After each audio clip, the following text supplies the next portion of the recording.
minds of the young population and be able to evolve into certainly more Smashers. When it comes to like more traditional gaming communities, Smash is so deeply rooted in that, not just within the Smash community itself, but outreaches to the FGC and overall competitive video gaming. It's been around for a decade and a half thanks to the support of the Super Smash Bros. Melee community. And even 64, when you even go before that. Yeah, we can continue this discussion later on, but we got Hyde versus Fang. All right, so this is pretty deep in bracket to be seeing my boy Fang. Let's see how he manages against what people are arguing to be one of Ness's worst matchups. And Hyde, one of the more proficient Bayonetta players here on the island. This is, if anything, a good test of might to see. Doesn't Ness win? This is one of Bayonetta's worst matchups. It's a very strange matchup. Because Ness is so floaty that he's able to get out of all the combos. I know when I play against Masato, I was talking to him, and he said that he despises playing against Ness because he's able, all the cool combos that Bayonetta does, he's able to DI to them pretty quickly because of the floatiness. And not only is Ness very floaty, he's also small. It's worth noting that that smaller target makes it more difficult for Bayonetta to combo. Some suspect DI on that, but Fang taking a very early lead now. Yeah, definitely showcasing what he knows about the matchup. So on top of having a good sense of SDI on these combos, it's going to be very easy for Ness to escape even the most basic of hits that Hyde presents. It's going to be a lot of tit for tat on the damage, and I feel that Ness certainly wins out on that. Another strong aspect to consider is the air dodge that Ness brings to the table.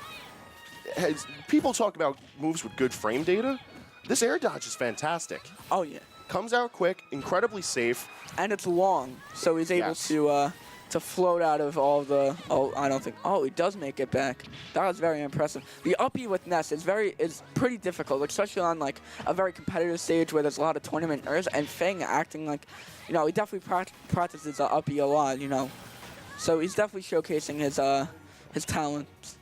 Yeah, it's funny. With the absence of J-Ribs, the title of Best Ness in New York has sort of been up in the air, but it's sort of well regarded that Fang may be the holder of that title.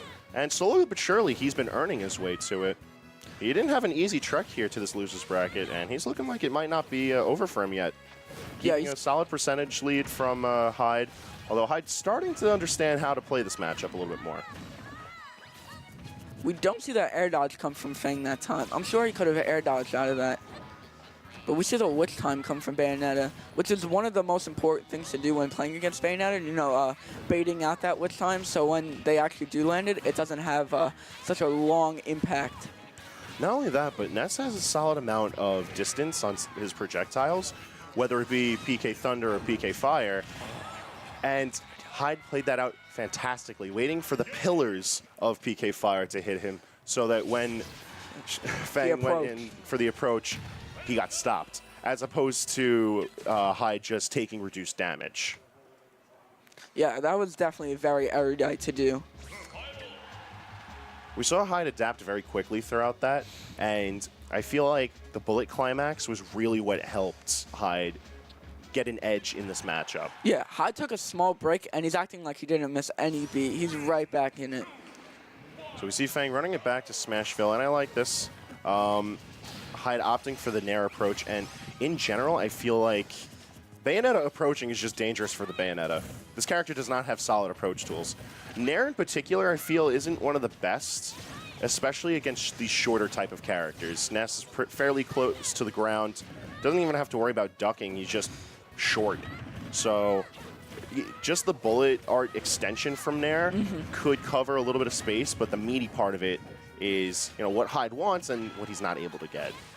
Returning back into the match, we've got fairly similar percentages, and once again, we're seeing that bullet climax come out from Hyde, and it tacks on a little bit of damage, but more importantly, it's keeping Ness off stage. That's where his movement becomes very, very predictable. Yeah, he's definitely limiting his options by camping, and it's definitely a very strong thing to do, but we do see the back air with the strongest in the game doing its work, showcasing his knowledge of, but we do see the witch time. Up smash? Yeah, that will probably do. Oh, and we see the taunt. Are we going to see the taunt to get bodied? It's a bit too early to call on that one, but we'll see how it works out. Oh, a little bit of an extension there. I feel like Hyde could have gone for something a bit fancier, but nonetheless, Fang taking advantage, getting himself a little bit more percentage on the board. One thing to note about Fang's gameplay right now is that he's spacing out his nairs very carefully, so he can't be punished. A lot of things that I've seen Ness do very often is they go in as they nair instead of like you're supposed to like go through them as they do it in a way, and he's definitely showcasing his knowledge. Yeah, cross-up nair and also, more importantly, back air have been tools that allowed Fang to regain the high ground in this set, as now we're bringing it into Game 3 very quickly, might I add. But you bring up a good point. These cross-up aerials that Ness provides really makes good use of his quick air acceleration, how well he could safely maneuver himself through his opponents. We're going to see if that helps out Fang as we move to Game 3 on Lilac Cruise. Oh, this is definitely a great stage for Bayo, because Ricky G was telling me before how like the slope of the stage somehow helps the bullet climax travel a little farther. So it looks like it's going to stop, but it just keeps going because of the tilt. So one interesting note about Lilac Cruise is because the stage is so cluttered together, moves that don't control as much space on a more traditional stage, like say for instance Smashville or Final Destination, they cover a bit more relevant space, just because everything is already so claustrophobic. Add on to that, Bayonetta's positioning on the wings allows for bullet climax to cover the base platform much more effectively, just based on the angle that she's at, covering so low to the ground instead of the typical upwards angle that we see bullet climax cover. Yeah, you definitely bring a great point. We're probably going to see the back air come out right now. Not closing out the stock yet. Yeah, back throw putting Hideout pretty far, but Fang not out of it just yet. Continuing the PK Thunder pressure. He's going to have to be careful about that, though, but he closes out the stock with a very quick up air. Yeah, the up air is very strong. It has so much knockback. And it also, one thing to note about it is that it drifts you up, so some Nesses will use it as a recovery option to bring you upwards.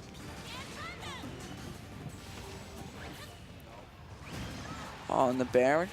Yeah, great DI from Fang. And that was the sour spot of that, too. That could have been very dangerous, but nonetheless, Fang's still in it. And Hyde searching for a way to get himself that stock, and he does it with the very tip of the range from the bullet climax. Tied at 0. Yeah, like you said before, it's so claustrophobic, so that heel, the side B, takes up so much of the stage, making it almost impossible to avoid. And we know that Hyde definitely does like to throw that move at it a lot. Yeah, heel slide, honestly, I don't like heel slide as a tool. It's probably the go-to approach tool for Bayonetta, but it's very predictable because they throw it, like some of them throw it out way too much, but it's good as a mix-up if you use it appropriately. Yeah, and we're seeing that good usage out of Hyde. I haven't seen a lot of the heel slide throughout this match, and I like that. It's a move that is, in fact, very predictable. It can be punished very heavily, especially by the likes of Ness, and Hyde's aware of that. We see the heel slide right there to the... Here comes the giant fist. That's going to be that. Hyde taking it Game 3. A fantastic punish on the